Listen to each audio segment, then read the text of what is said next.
from the Energy Boutique with your energy forecast for Monday, December 30th.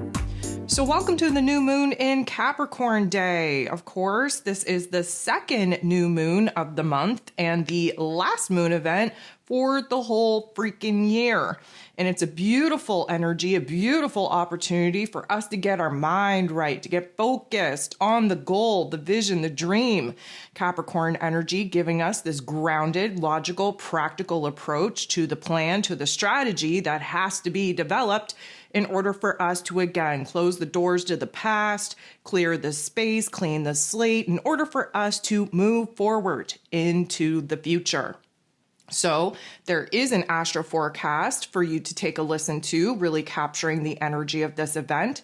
If you have your December energy guide available to you, this is going to be the last astro event in that particular workbook, and we're moving on to January's energy guide here very shortly. I am also going to encourage you to jump over to Patreon. I have made the new moon guide, the manifesting guide for this particular lunar cycle, free for all of my VIPs over there. And so there is no better way than to kick off the year to get in alignment with these energies, because not only is this particular new moon in Capricorn going to help us through 2025, but it's setting the tone for this next 5-year cycle. So the moon is going to be in this Capricorn energy here all day. We are going to reach the peak potency of this new moon at 5:28 p.m. Eastern Standard Time. We have a lot of energy building. It is going to be very heavy, very weighted, very serious, very somber, because of course that's what Capricorn energy is all about. It's time for us to get our shit together, to get organized, to get a plan together, to get focused on the goal, the vision, the dream that we want to start manifesting. With all of that being said, there are 9 different aspects taking place here today. 8 of them are going to involve the moon.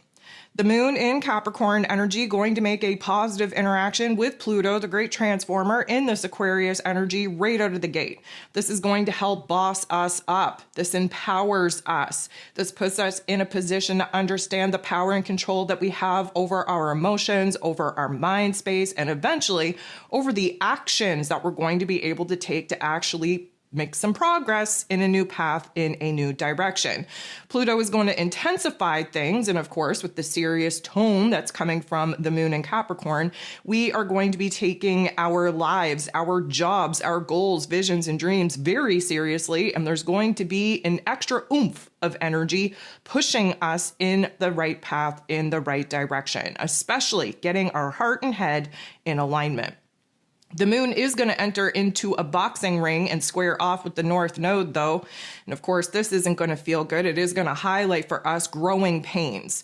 Now, even though we're focused on the future, the Capricorn energy is very attached to the past. We like tradition. We like what is tried, tested, true. We like what is familiar.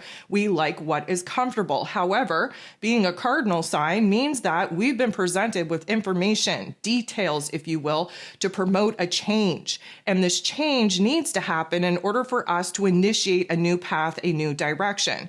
Now, that North Node in Aries energy wants us on the right path, wants us in this new direction, wants us in alignment with a new mission, new purpose for our soul selves. But the growing pain here is that we're not quite ready to initiate this new chapter because, again, we're in an ending and a closure chapter. So as anxious and excited as we may be to kind of bust out of this present energy and start building towards something new, the to-do list of things to wrap up, to provide endings and closures to is very, very long. The moon is going to make a positive interaction with Saturn. Saturn being the Lord of Karma, ruling over roles, responsibilities, systems, foundations, and structures. He rules over Capricorn season. He's ruling over this new moon in Capricorn. And of course, he is in Pisces energy, trying to wrap up a 30-year cycle, trying to dissolve the structure, the foundation, the boundaries that the old version of self had built in the old realm, the old reality that, of course, we're no longer in resonance with, that we're trying to move away from, that we're trying to bring endings and closures to.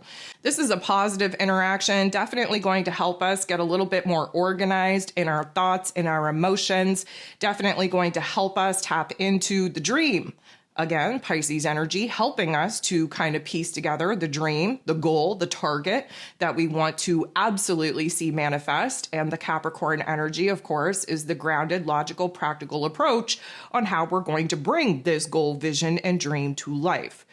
The moon is then going to make a very harsh interaction with Mars. Mars being the god of war, ruling over our physical energy, our drive, our passion, our desires, even our anger. He's currently retrograde in Leo energy, the heart and soul of the zodiac. His ass is sat on the bench. He has to observe the game being played instead of being an active participant. It's giving us some time to kind of reassess what our heart space wants us to do, wants us to pursue, wants us to reassess how we're moving throughout the world, pursuing goals, visions, and dreams that our higher selves are very connected to. But of course, this isn't going to feel good. There's some frustration here. There's some ants in our pants. There's some restlessness. There's some impatience taking over. Mars, of course, not enjoying sitting on the bench at all. And of course, would prefer not only to take action and make moves, but a little bit of a speedier process, trying to build and cultivate the fire, the spark, the flame in our inner realm that, of course, is going to keep us focused when we're given the green light go ahead to take action and make moves, to actually see this particular goal, this path through. So we're going to be kind of shifting into a not so nice narrative, not so nice emotion, a lot of impulse control definitely needing to be had. If you want to go ahead, take a listen to the Ascension forecast for this week. We talked about the energy symptoms that are likely going to creep up in our physical form, especially around the peak potency energy that we're currently sitting in, and the frustration, the serious, the somberness, definitely going to take us down a darker path, if you will. Now, we're not going to sit in that energy for very long. The one aspect that doesn't involve the moon here today is a pretty powerful one. It's between Pluto, the great transformer himself, in this Aquarius energy, again, thinking futuristically on where it is that we can improve, where it is that we can do better and be better. Pluto is going to be sextiling, which is a beautiful interaction with that North Node in Aries energy. So this is definitely going to turn the volume all the way up on our passion, on our desire, on our urges, if you will, to make a change, to make a difference in our realm. Of course, we're not really gifted with a whole lot of options and opportunities to take action in the exterior realm, but there's a lot going on in our inner realm.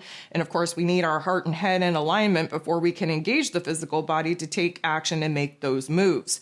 There is a stronger connection to our higher selves, to our intuition, to our passion, to our heart space taking place with this particular interaction. And it's really going to put us in a situation to realize that our desire for change and transformation is now overriding the fear, the doubt, the insecurities that we have all been sitting in. The moon is then going to make a very awkward interaction with Uranus, the Great Awakener, who is retrograde in Taurus energy, highlighting for us where it is that we're resisting letting go of some people, places, and things that, of course, we've outgrown, no longer in resonance with, but for some reason we're still holding on. Now, this is Earth on Earth energy, and it's not the greatest aspect, which means that we're going to be very aware of where we feel stuck, where we feel held back, where there's limitations, where there's restrictions. Now, we have to realize where those boundaries are, where those attachments are, in order for this Uranian energy to rise up, rise above, and show us how it is that we can break away from these particular attachments. 5:28 p.m. Eastern Standard Time, the moon in Capricorn energy, going to come up to, bump into, team up with the sun in Capricorn energy, giving us our new moon in Capricorn. Again, please listen to the forecast. Please do the work in that December energy guide. Please download that new moon manifesting guide, because this is going to be carrying us into 2025. The moon is then going to semi-square Venus, the goddess of love, beauty, worth, pleasure, and money. Of course, she is in Aquarius energy. We have a lot going on in our inner realm. There's a lot of shifting of values, shifting of wants, needs, desires, of priorities, especially where relationship dynamics are concerned and money matters are concerned as well. And of course, that's what Venus is concerned mostly about. Now, the disconnect here is that, of course, Venus in this Aquarius energy, she's thinking very futuristically. She's thinking so far ahead in order to kind of gain a visual on what it is that we want to end up in order for us to break it down into more smaller, more manageable pieces so that we have power and control over certain aspects in this present moment to help us align with that greater, grander vision. While the moon dark phase of the moon in Capricorn energy, nonetheless, again, very attached to the past, very attached to keeping things the same until presented with information and details that would promote improvement, promote change. And so again, we're feeling very torn. We're feeling like there is a part of us that wants to break out of this particular circumstance like yesterday. And there's another part of us that just wants to hold on for dear life while we kind of are in this predictable situation and circumstance. We know that it's tried, tested, and true. We know that it's familiar. This particular energy is going to carry us into the last aspect of the day, which is the moon in this Capricorn energy, making a very harsh interaction with Jupiter. Jupiter is the planet of growth, expansion, beliefs, abundance, and blessings. He's currently retrograde, again, looking back, reflecting, revisiting, reanalyzing, reassessing, if you will. And in Gemini energy, it's about old ideas, old conversations, old tough love life lessons that we have failed to pluck out the silver linings about and actually integrate into our present moment. Now, that Gemini energy is all about the mental plane. It's represented by the twins, so we are divided in our thoughts and our ideas. And because this is not the greatest interaction, we're not feeling the ability to grow, to evolve. We're not feeling the positive, optimistic point of view that Jupiter would usually lend us. Instead, this is going to create a lot of dark thoughts, a lot of negative narratives, if you will, and likely bring up where it is that we are feeling a little bit of fear, doubt, and insecurity, knowing that we are on the cusp, on the precipice of a major change that we still do not feel absolutely equipped for.